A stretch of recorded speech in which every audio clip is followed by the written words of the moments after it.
Okay, this is chapter 43 of In the Wild Light by Jeff Zentner. We return to the Strand, which is still bustling with shoppers. We haven't been waiting long, but it feels like forever when Alex, Malik, and Desiree roll up, chatting merrily. Bro, Alex says, this New York City place, it's got some food options. They regale us with their culinary odyssey.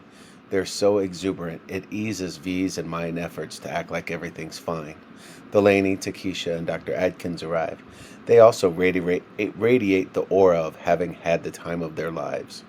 Well, Dr. Adkins says, that was my first experience going to the museum with someone smarter than the museum. We had more fun than you did, the lady says, coming over to where I'm standing, slightly apart from the group. Yeah, you shouldn't have ditched me after all that talk about hanging out together today here someday. I know, I say quietly, looking away. I expect Delaney to keep twisting the knife, but she spares me. She sits beside me on the ride back to Brooklyn to retrieve the car. What a stark difference between this ride and the ride to Manhattan.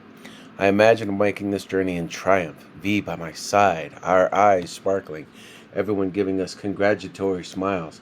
Instead, Delaney and Alex sit between me and V, and I try to hold my head high, but the burden is too much and I slump into myself. We get to the car and I immediately call for the far back. Man, this day was tiring. I'm going to crash on the trip home. Same. I'll sit with Cash. Give V and Alex room to spread out. Thank the Lord for Delaney Doyle. As I'm getting in, Dr. Adkins says, ask, have fun today? She knows, so I offer as much of the truth as I can. Seeing Takesha was amazing. I'll never forget it. That was really something special, wasn't it? I rest the side of my forehead against the icy window as the city lights dissolve into the blackness behind us like sugar melting into coffee. I squint at them and remember simpler times, going with Delaney to overlook Sawyer, the equivalent of a few blocks of Manhattan.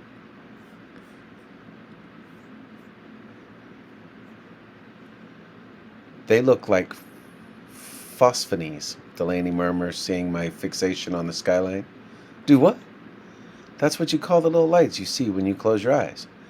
I squeeze my eyes shut and stare at the slow dance of phosphonies on the backs of my eyelids. Everyone is tired from the day, so the drive is mostly quiet. But after a while, Delaney murmurs, there could have been other intelligent life on Earth before humans, and we might not ever know.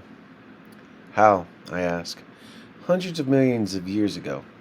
Yeah, but there'd be pyramids and fossils and stuff. Only a tiny fraction of life gets fossilized. Human structures can't last millions of years. Almost everything from millions of years ago is dust. If there was a civilian of advanced beings that existed for 100,000 years, 60 million years ago, we'd probably never know. I look back at the glow in the distance. All this would be forgotten. Someday.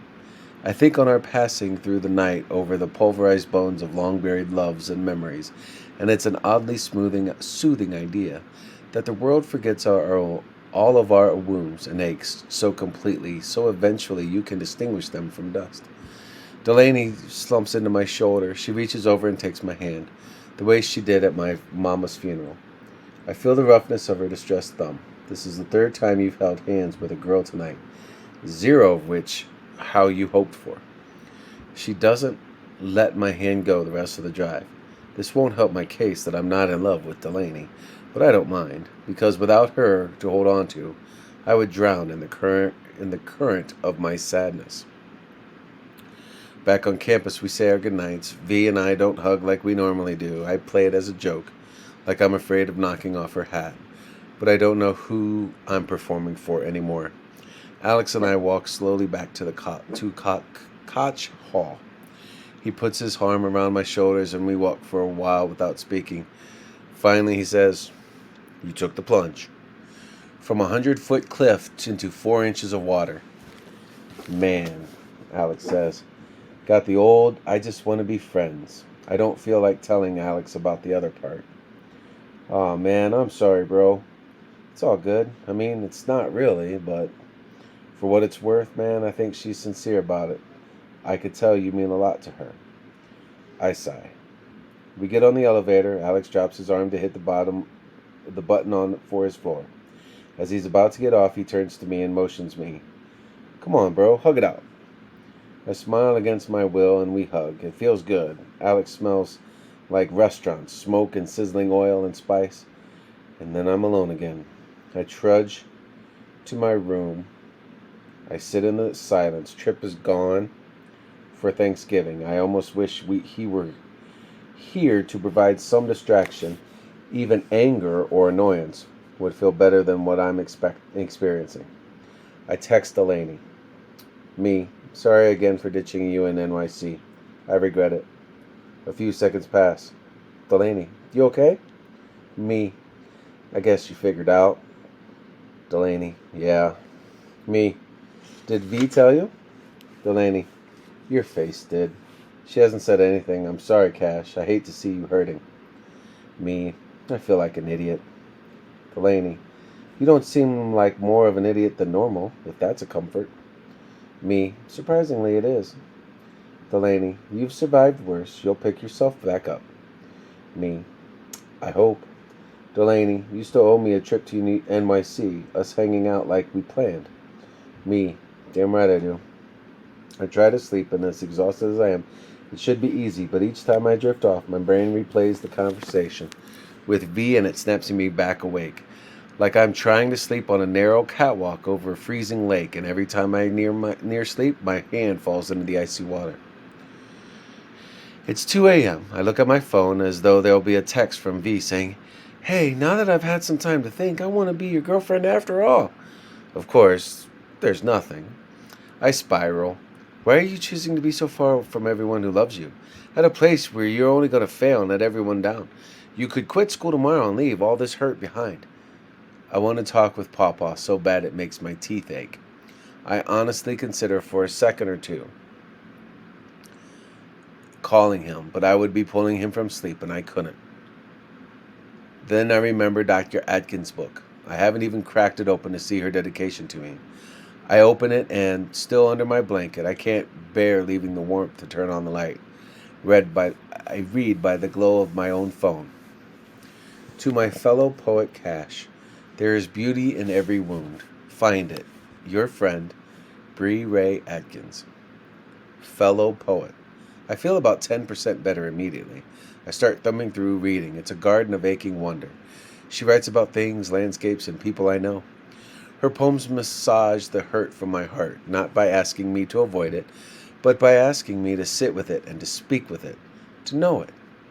And I know how to do that. I have a pen on my nightstand. I grab it. I don't even get up to find my notebook. I write it in the back of Dr. Atkins' book, the way she once told me she used to do in her favorite poetry books. It pours from me, unbroken. Seeing my words spilling onto the page dulls the keen edge of misery. Beauty in every wound, dignity and heartbreak. This is what your mama was looking for, just to stop hurting for a while. And it killed her. As cures for pain go, poetry is better than most. A Feast of Apples. You told me apples were your favorite. You told me apples were your favorite fruit, and you taught me the secret way of eating them so their rough parts vanished. You told me apples were your favorite fruit because we desire most what we can't have. Did you know you can starve at a feast of apples? The more you eat of them, the more they leave you wanting. You were beautiful in the dwindling October light.